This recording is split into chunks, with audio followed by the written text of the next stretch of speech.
A ver, pensemos un momento.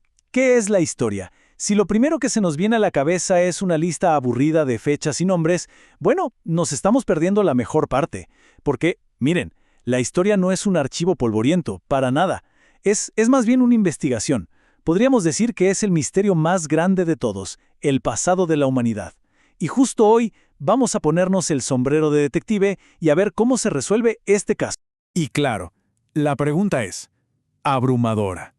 Imagínense, el caso sin resolver más grande del mundo, con miles de millones de protagonistas a lo largo de milenios. ¿Por dónde se empieza algo así? Bueno, como en toda buena investigación, lo primero es lo primero. Hay que definir el caso. Perfecto, vamos a meternos de lleno. Antes de empezar a buscar pistas por todos lados, tenemos que, digamos, delimitar la escena del crimen. O sea, ¿a qué nos referimos exactamente cuando decimos historia? Y aquí la tenemos, la definición clave. Piensen en esto. La historia es la suma de todo.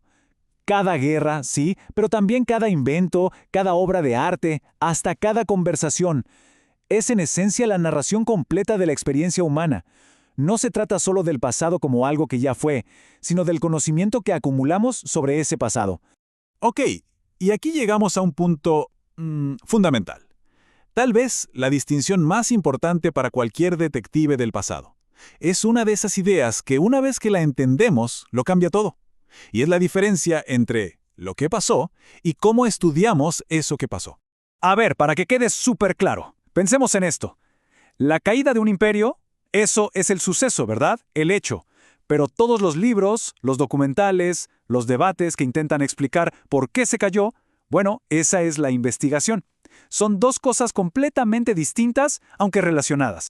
Ahora, esto que vemos aquí lo deja clarísimo. Fíjense, a la izquierda, la historia. Ese es el qué. Son los hechos en crudo, la materia prima, por así decirlo. Es la historia que vivimos y que creamos entre todos. Y a la derecha tenemos la historiografía. Y ese es el cómo. Es la ciencia, es el estudio, es todo el conjunto de métodos y libros que usan los historiadores, nuestros detectives, para investigar y darle sentido a todo eso que pasó. Entonces, si ya establecimos que un historiador es como un detective, la pregunta lógica es, ¿qué tiene en su maletín de investigación? O sea, ¿cómo hacen para juntar las piezas de un rompecabezas que a veces tiene siglos de antigüedad? Pues resulta que para resolver el caso del pasado se necesita la combinación de dos elementos esenciales. Así es, métodos y pistas. Por un lado, tenemos los métodos, que son, digamos, las técnicas de investigación. Y por otro, las pistas, o sea, la evidencia. Es que es lógico, ¿no? Sin evidencia, no hay caso. Pero ojo, sin las técnicas correctas para analizarla, la evidencia no nos dice absolutamente nada. Y estas pistas, que los expertos llaman fuentes históricas, vienen en todas las formas y tamaños que se puedan imaginar. Pueden ser las historias que se cuentan de abuelos a nietos, las fuentes orales. Pueden ser documentos oficiales, sí, pero también cartas personales, las fuentes escritas. Pueden ser las ruinas de una ciudad antigua o las herramientas que usaban, las arqueológicas, incluso los restos de animales y plantas. Todo, absolutamente todo, nos cuenta algo sobre el mundo en el que vivieron. Ahora un punto crucial aquí. Todas estas pistas se pueden agrupar en dos grandes categorías. Por un lado, las fuentes directas. Estas son como el testimonio de un testigo presencial. Fueron creadas en su momento para contar una historia, como una crónica, un diario, un documento oficial. Pero claro, como cualquier testimonio, puede ser parcial, puede tener sus propios intereses. Por otro lado, tenemos las fuentes indirectas. Estas son más como la evidencia forense en la escena del crimen. No se crearon con la intención de contarnos algo, pero vaya si lo hacen.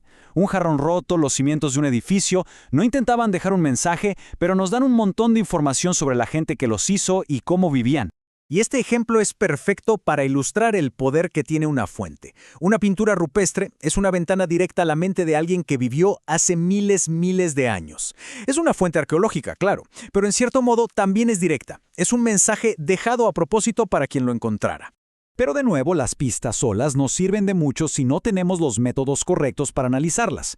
El historiador usa algo llamado hermenéutica para interpretar textos y preguntarse, ok, ¿qué significaban estas palabras para la gente de esa época? También usa el método comparativo para, por ejemplo, entender por qué una civilización prosperó mientras otra muy parecida colapsaba. Y claro, estudia las costumbres para reconstruir cómo era el día a día de pueblos que ya no existen. Y lo más interesante de todo es que a veces, si se aplican métodos distintos, distintos a las mismas pistas, se puede llegar a conclusiones sorprendentemente diferentes. Y eso es lo que mantiene vivo y fascinante el debate histórico. Muy bien, ya vimos cuál es el caso, cuáles son las pistas y qué métodos se usan para investigar. Pero ahora llegamos a la pregunta del millón, la más importante de todas. Y es esta. ¿Para qué toda esta molestia? ¿Por qué nos importa tanto resolver el caso del pasado? La respuesta, créanme, va mucho más allá de la simple curiosidad académica. El objetivo de toda esta investigación tiene consecuencias muy profundas para todos nosotros, hoy en día. Miren, no se trata solo de saber qué pasó. El objetivo es entender cómo y por qué pasó. Es poder trazar esa línea, a veces invisible, que conecta las decisiones de ayer con las realidades de hoy. Se trata al final de reconstruir el pasado de la forma más científica y objetiva posible, siempre con la evidencia en la mano. Y lo que ganamos con todo esto es invaluable.